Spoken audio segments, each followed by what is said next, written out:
Audio Jungle.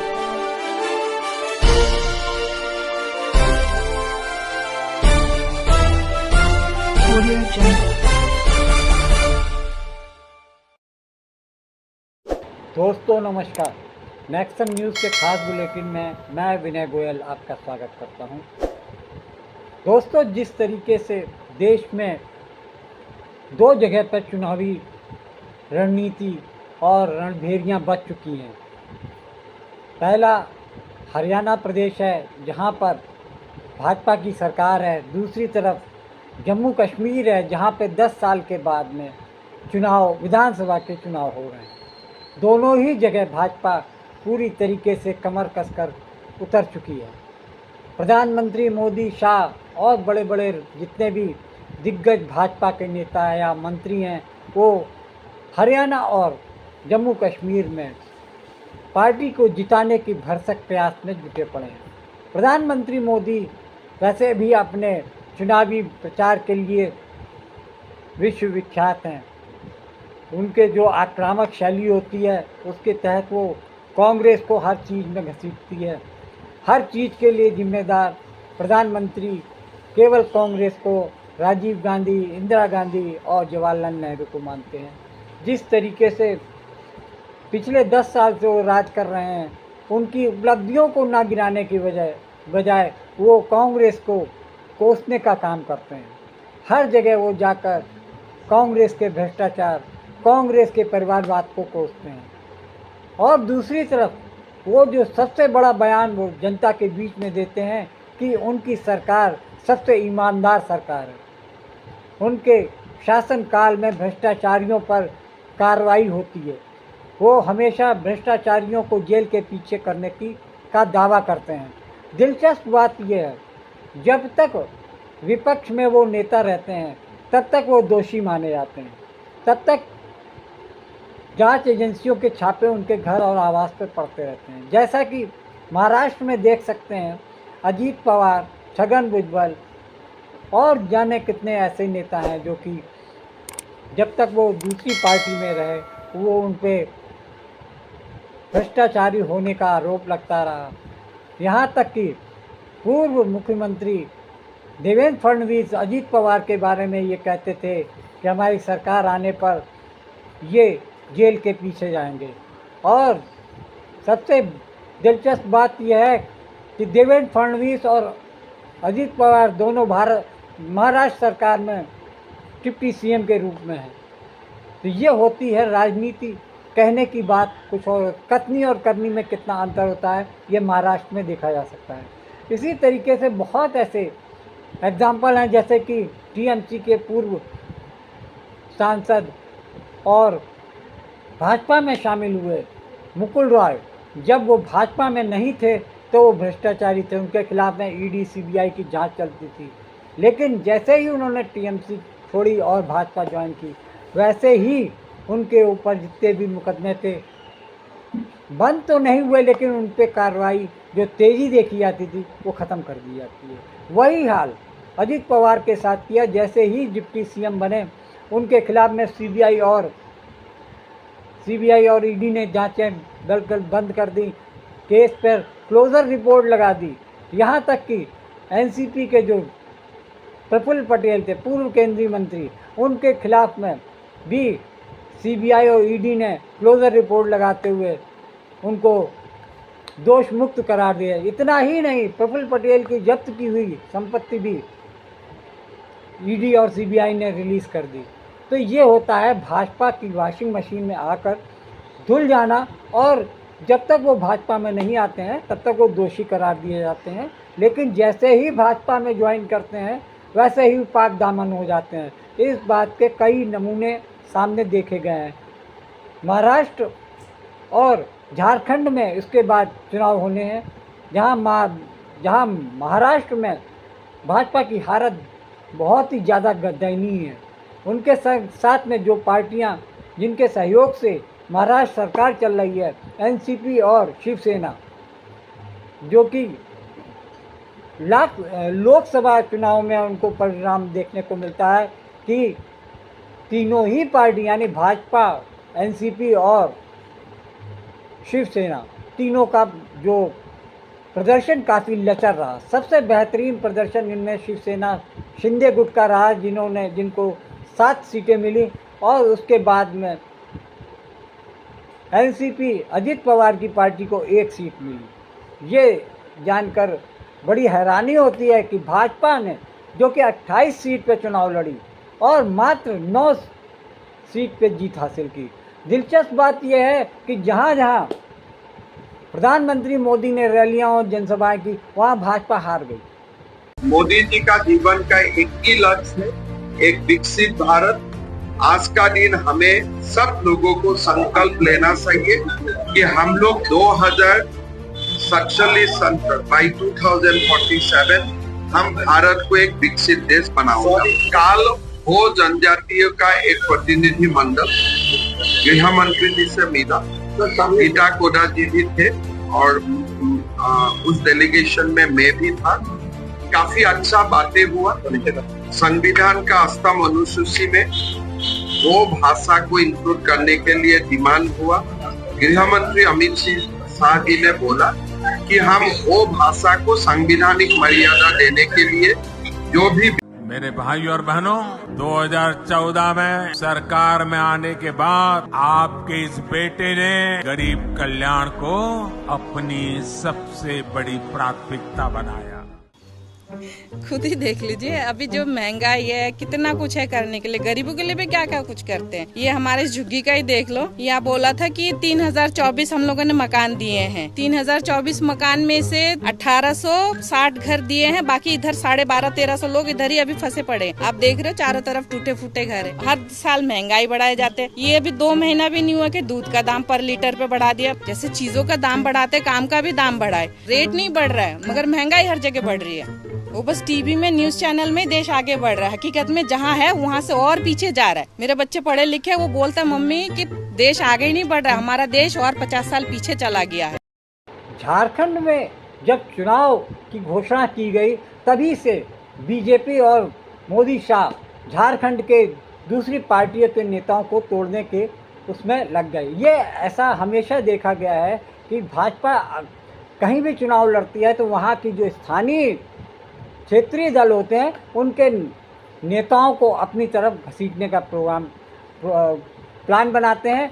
उसके लिए चाहे उन्हें पैसा देना पड़े, ईडी सीबीआई और अन्य एजेंसी लगानी पड़े, वो इस मामले में बहुत सी जगह पर सफल भी रहे हैं। महाराष्ट्र में भी सफल रहे, और इसके अलावा जहाँ जहाँ उन्होंने, मध्य प्रदेश में भी उन्होंने ऐसा ही किया। इसके अलावा कर्नाटक में भी ऐसा ही किया। ये हमेशा भाजपा की पॉलिसी रही है, जहाँ जीत ना सको वहाँ दूसरे विपक्षी दलों के नेताओं को खरीद लो। ये उनकी पॉलिसी रही है।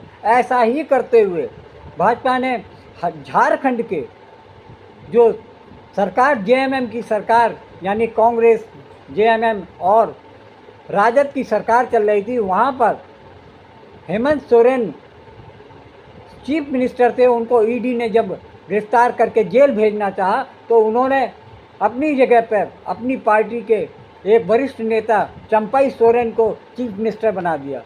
इस बीच 5 महीने तक हेमंत सोरेन को जेल में रखा गया, और ये दबाव बनाया गया किसी तरीके से आप कांग्रेस और आरजेडी के गठबंधन को छोड़कर भाजपा के साथ गठबंधन बनाइए और प्रदेश में सरकार चलाइए। लेकिन हेमंत सोरेन इस चीज़ को अच्छी तरीके से जानते हैं कि भाजपा का नेचर क्या है।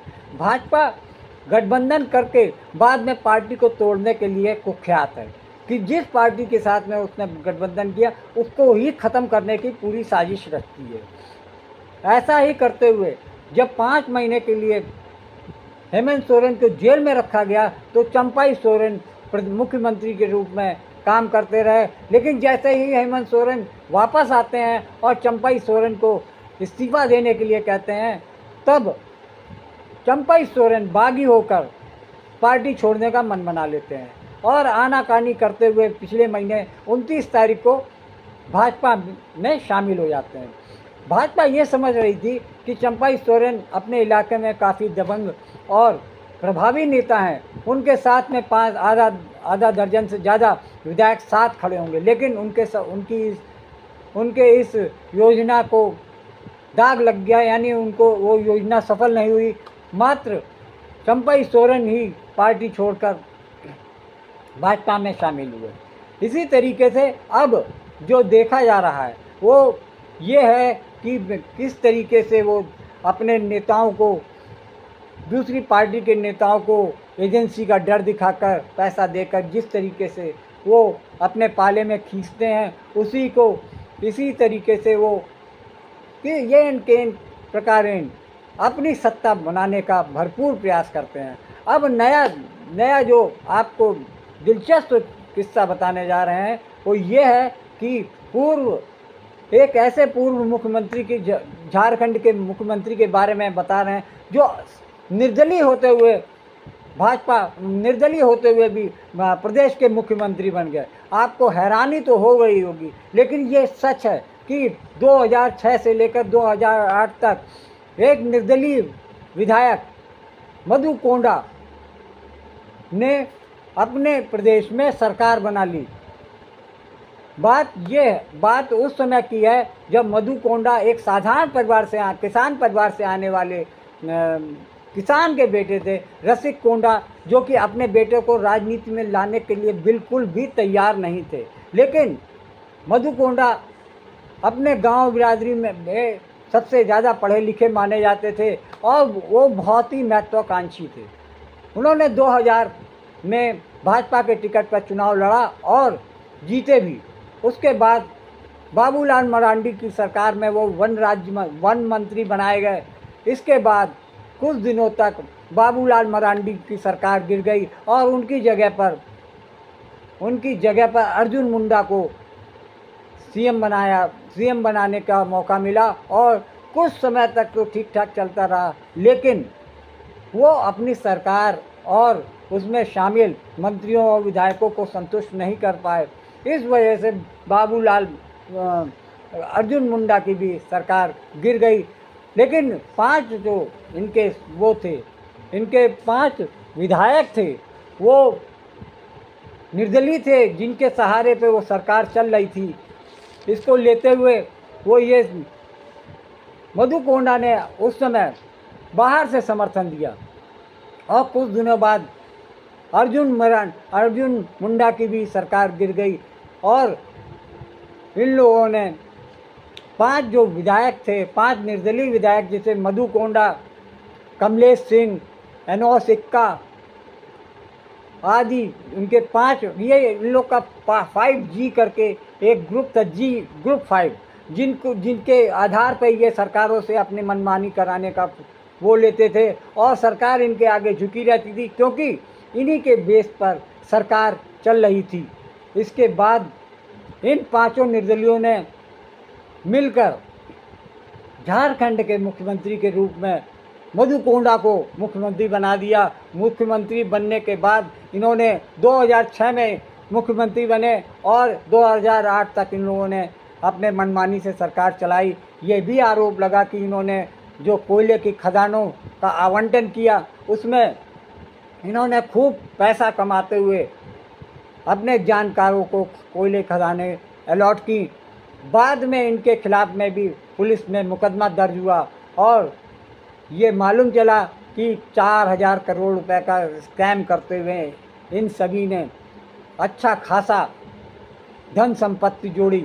बाद में जब इन पे केस चले तो पुलिस ने 2008 में इनको मधु कोंडा को गिरफ्तार किया। इनके साथ में कोयला सचिव हरीश चंद्र गुप्ता और पूर्व मुख्य सचिव ए.के. बसु को पुलिस ने मुकदमा चला इन पे और इन लोगों को 3-3 साल की सज़ा हुई। और तभी से ये तय हो गया कि मधु कोंडा अब किसी भी चुनाव में प्रत्याशी या लड़ने के लिए इन पे प्रतिबंध लगाया जाता है। 2017 में एक बार उन्होंने फिर से दिल्ली हाई कोर्ट में अपनी जो अर्जी लगाई कि उनके ऊपर जो प्रतिबंध लगा है वो हटाया जाए, लेकिन दिल्ली हाई कोर्ट ने उस पर बैन जारी रखा। इस वजह से 2019 के चुनाव में वो नहीं लड़ सके और अब वो 2024 के चुनाव में होने से कुछ दिन पहले ही भाजपा में शामिल हो जाते हैं, यानी भाजपा में दोबारा शामिल हो जाते हैं। और भाजपा जो कि अपने आप को भ्रष्टाचार के विरोध में अभियान चलाने का दावा करती है, एक बार फिर से प्रधानमंत्री मोदी के साथ में मधु कोंडा उनके साथ स्टेज शेयर करते दिखे। इससे पहले उनकी पत्नी गीता कोंडा को भाजपा में शामिल कराया गया, जो कि कांग्रेस के टिकट पे पहले चाईबासा से सांसद थी, लेकिन भाजपा में पहले पत्नी शामिल हुई, उसके बाद उन्होंने धीरे धीरे मधु कोंडा के लिए ग्राउंड तैयार किया और ये 2 महीने पहले ही भाजपा में शामिल हुए। और सबसे बड़ी बात तो है, कोर्ट का आदेश आने तक का भी इन्होंने इंतज़ार नहीं किया और प्रधानमंत्री मोदी के साथ में जमशेदपुर में इन्होंने प्रधानमंत्री मोदी के साथ में फ़ोटो सेशन कराया। स्टेज पर खड़े हुए बड़े नेताओं के बीच में मधु कोंडा आज दिख रहे हैं। तो ये है कथनी करनी, भाजपा की कथनी करनी में अंतर कि किस तरीके से वो भ्रष्टाचार की परिभाषाएं गढ़ते हैं। दूसरी पार्टी में कोई है, अगर भ्रष्टाचारी है तो भ्रष्टाचारी कहलाता है, लेकिन जैसे ही भाजपा में शामिल होता है भाजपा की परिभाषाएं बदल जाती हैं, उनके केसेस बंद हो जाते हैं या उनके पर कोई कार्रवाई नहीं होती है। ये कई मायनों में देखने में शामिल हुआ है। यही कुछ ऐसा मधु कोंडा और गीता कोंडा के मामले में होता दिख रहा है कि भाजपा भ्रष्टाचारी को गले लगा रही है। जीत के लिए वो किसी को भी गले लगा सकते हैं, वो भी सजा याफ्ता मुजरिम को जिसने 3 साल जेल काटी है उसको गले लगाने से प्रधानमंत्री मोदी और भाजपा किसी भी स्तर पे पहुंच सकते हैं। ये भाजपा की नीति और जो नियामक उन तय करते हैं उनकी असलियत सामने आ जाती है।